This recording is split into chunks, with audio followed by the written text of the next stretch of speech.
Welcome to everyone to a new video. Now as Season 4 Reloaded rolls in full swing, the long range meta seems as open as ever, and today I want to add a weapon to your arsenal that is available if you purchased the Season 4 Battle Pass, and this is level 38 Clown Town Whitley blueprint. Now the reason this is important for today's video is because the Whitley has never had a necessarily hard to control recoil pattern. However, its visual smoke screen sort of part of it has been a huge problem depending on your placement on the map and the light placement as well. So to get a proper target acquisition at range, it really got a little bit more challenging, and I'm pretty sure that's the reason a lot of people don't really run this LMG. Now the solution for this would of course been for Raven to reduce that smoke screen effect, or for you to find a sight that is either placed away from the barrel as far as possible for you to be able to keep that target acquisition. Now, if you're looking at the comparisons here of currently the sights that we have that are really good or really far away from the barrel,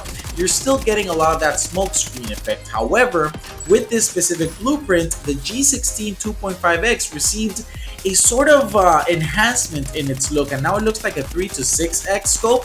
And if we compare them to all the other sights, this one is way farther away from the barrel as the others, and you can get a way clearer target acquisition possibility with it, and this is pretty much the key for being successful with this Whitley build we're going to talk about soon. So with nothing else left to say and that premise set already, let's talk about TTK and then move into the best build for the Whitley. So let's look at TTK specifically for chest shots. The Whitley beats out the Nikita, the KGM40, the Cold War AK, and the M13 within 43 to 60 meters, and it's only beat by 42 milliseconds within the 43-meter mark by the Nikita, meaning that it's still way up top all the other weapons, even at closer ranges. Now this number runs consistent for lower stomach shots and limb shots, no matter close to center mass or farther from it.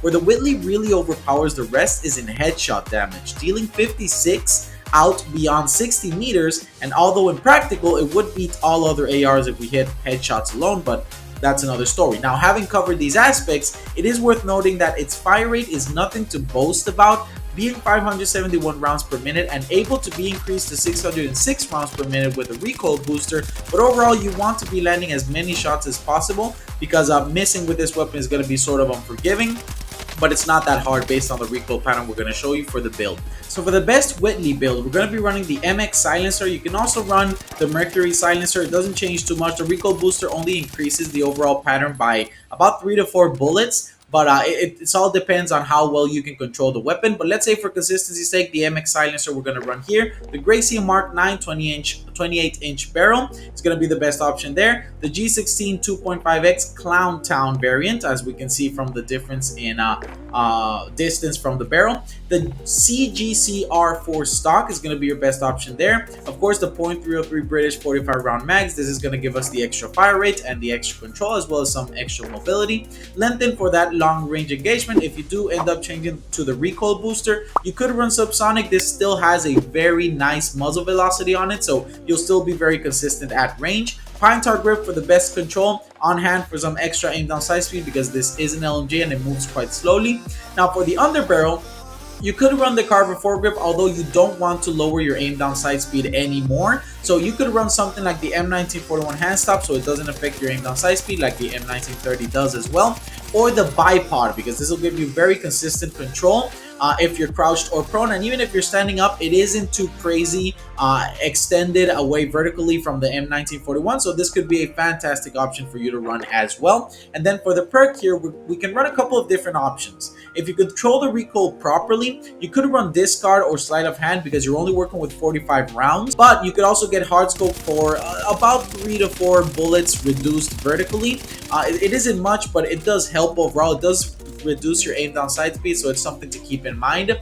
You could also run Icy Veins, and Icy Veins helps you reload quicker, and it gives you the following recoil pattern when you're hurt. And it's a fantastic option if you get used to the gimmick of your recoil pattern suddenly shifting if you're getting shot a couple times. So keep in mind that this is a very strong perk. However, it is sort of conditional and you have to get used to how weird it might be. So for consistency, hard scope could be a good option. For the sake of being a little more aggressive, discard or sleight of hand can be fantastic options for you as well. But this would be the best Whitley build you can run in Season 4 Reloaded. So I'd love to know from you, do you think this is some form of pay to win?